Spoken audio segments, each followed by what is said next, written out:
Assalamualaikum warahmatullahi wabarakatuh. Perkenalkan nama saya Mas Dar NIM D02215111 kelas C. Di sini ingin mempresentasikan tugas etika profesi yaitu dalam berbentuk video. Soal pertama itu adalah eksplorasi literatur etika profesi. Di sini saya menemukan artikel itu penulis korespondensi Rashid Setiawan. Poin pertama, pada masa sekarang ini bisnis merupakan pemberi kontribusi besar dalam memajukan ekonomi dan sosial budaya di dunia. Arti dasar dari bisnis sendiri pun ialah suatu aktivitas pertukaran barang, uang ataupun jasa yang di dalamnya terdapat dua pihak yang saling memberi manfaat dan menguntungkan. Namun bisnis juga memiliki nilai negatif yang disebabkan dari kegiatan organisasi atau perusahaan tersebut. Poin kedua adalah metode penelitian. Metode penelitian yang digunakan ialah metode kualitatif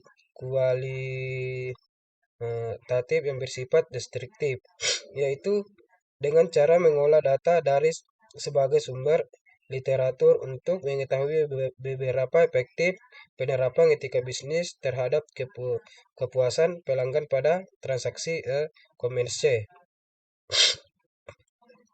Metode pengumpulan data yang dipakai dalam penelitian ini adalah eksplorasi informasi dengan cara studi pustaka dan menggunakan literatur. Kemudian di sini nomor 2 analisis keputusan etis berbasis riset. Pertama itu adalah skripsi kasus. Teleperformance salah satu perusahaan outsourcing terbesar di dunia memutuskan untuk meminta ribuan karyawan yang bekerja dari rumah untuk menginstal perangkat lunak yang memantau aktivitas mereka melalui webcam, script youth, dan memantau waktu nyata. Kemudian kepercayaan penggunaan intensif perangkat lunak pemantauan bisa mengikis kepercayaan antara karyawan dan pengolah. Kemudian keseimbangan antara manfaat dan risiko. Mengevaluasi manfaat pemantauan terhadap risiko potensial yang mungkin dihadapi oleh karyawan. Kemudian nomor 3 yaitu penelitian dampak cybercrime. Di sini saya menemukan artikel yaitu Win Sunan Ampel GEI Yani 117 Surabaya, Indonesia. Perkembangan masyarakat zaman sekarang ini semakin maju dan didukung oleh pertumbuhan teknologi, telekomunikasi hingga ikatan antar negara sudah bersifat mendunia sehingga menghasilkan tatanan dunia baru. Kemudian artikel yang kedua Nita Maharani Harap I Universitas Islam Negeri Sumatera Utara. Dunia sekarang berada di zaman informasi ke zaman yang merupakan penggantian dari tahap lanjutan dari zaman prasejarah, pertanian, dan industri. Memiliki informasi yang dimana mempunyai arti dan tugas yang sangat penting dalam segala bidang kehidupan di era informasi. Kemudian di sini artikel yang ketiga yang saya temukan itu yaitu adalah Rusdi untuk Pusat Studi Perencanaan dan Pembangunan Masyarakat. Penetrasi internet yang begitu besar apabila tidak dipergunakan dengan bijak maka akan melahirkan kejahatan di dunia maya atau yang diistilahkan dengan cybercrime.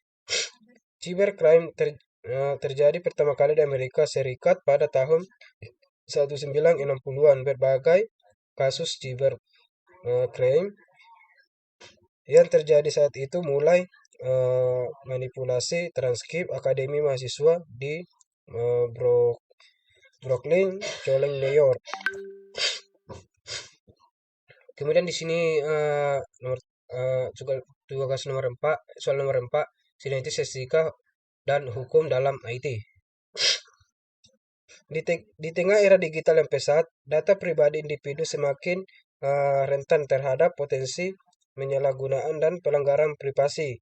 Keamanan data pribadi merupakan hak asasi manusia yang harus dijamin dan dihormati. Indonesia sebagai negara berkembang dengan adopsi teknologi pesat memiliki tanggung jawab untuk melindungi data pribadi sebagai hak privasi.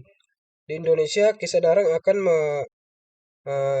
akan perlunya perlindungan data pribadi telah semakin meningkat, terutama seiring dengan pertumbuhan penggunaan internet dan aplikasi berbasis teknologi.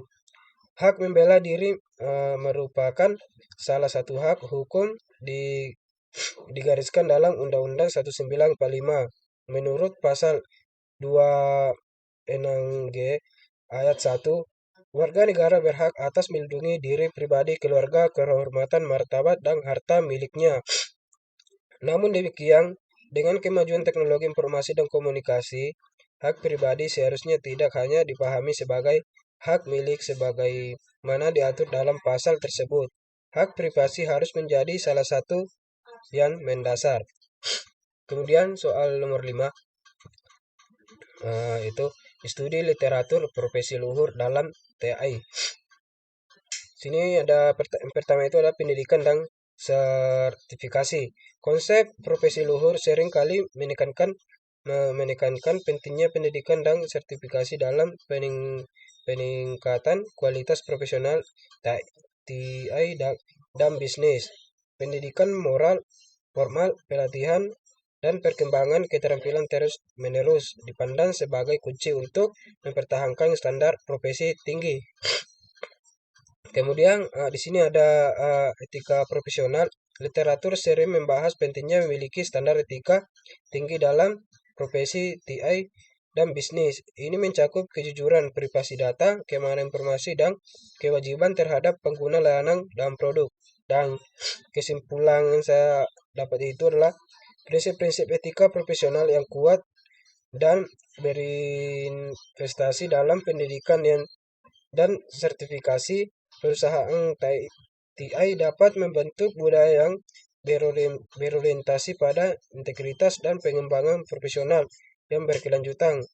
Ini dapat membantu mengatasi tantangan pemenang pengambil semua dengan mengutamakan kepentingan pengguna, mempromosikan persaingan yang yang sehat, dan memastikan bahwa tenaga kerja industri siap menghadapi tuntutan yang harus berubah. Mungkin itu saja bisa saya buat videonya. Kalau ada kesalahan mohon dimaafkan. Terima kasih.